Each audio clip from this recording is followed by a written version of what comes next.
इस समय ईटीवी भारत की टीम मौजूद है कैथल के गांव पोलड़ में। और पोलड़ गांव पिछले कई दिनों से पूरे हरियाणा में चर्चा का विषय बना हुआ है, क्योंकि यहां पर पुरातत्व विभाग के द्वारा पूरे गांव को खाली कराने के आदेश लोगों के घरों के बाहर चिपका दिए गए हैं।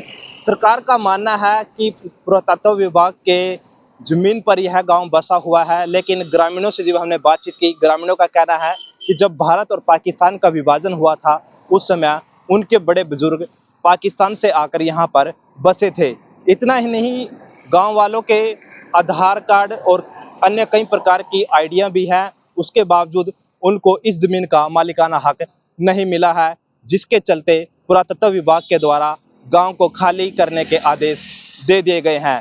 तभी से ही पूरे सभी ग्रामीण काफ़ी निराश हैं, परेशान हैं, और वह अधिकारियों सहित प्रशासनिक लोगों की सहित राजनीतिक लोगों के दरवाजे खटखटा रहे हैं ताकि उनको यहाँ से ना उठाया जा सके।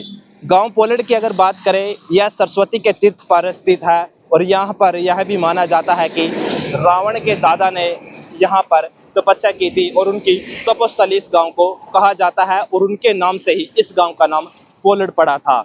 लेकिन जो विभाग के द्वारा यह बड़ा कदम उठाया गया है, इसे सभी ग्रामीण परेशान है, बच्चे परेशान हैं। सभी का कहना है कि हमने अपनी सारी मेहनत, खून पसीने का पैसा कमाया हुआ सारा पैसा, खून पसीने का कमाया हुआ सारा पैसा यहाँ पर लगा दिया, अपने घर बनाए, लेकिन अब उनको उजाड़ने के लिए विभाग के द्वारा आदेश जारी कर दिए गए हैं। इतना ही नहीं, यहाँ के लोग 1965 की लड़ाई हो या उसके बाद की भारत और पाकिस्तान की लड़ाई हो या फिर अन्य सेनाओं की बात हो, उनमें भी यहाँ के लोग देश की सेवा कर रहे हैं, लेकिन मालिकाना हक 1947 से अब तक इस गांव को नहीं मिल पाया है। अब देखना होगा कि ग्रामीणों के हक में फैसला आता है या फिर इनको मजबूरन यहाँ से पलायन करना पड़ेगा। लेकिन गांव वालों की मांग है कि वह यहाँ से नहीं जाएंगे।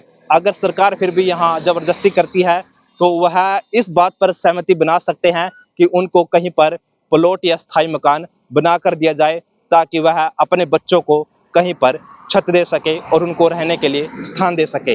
ईटीवी भारत के लिए कैथल से मुनीश टूरन।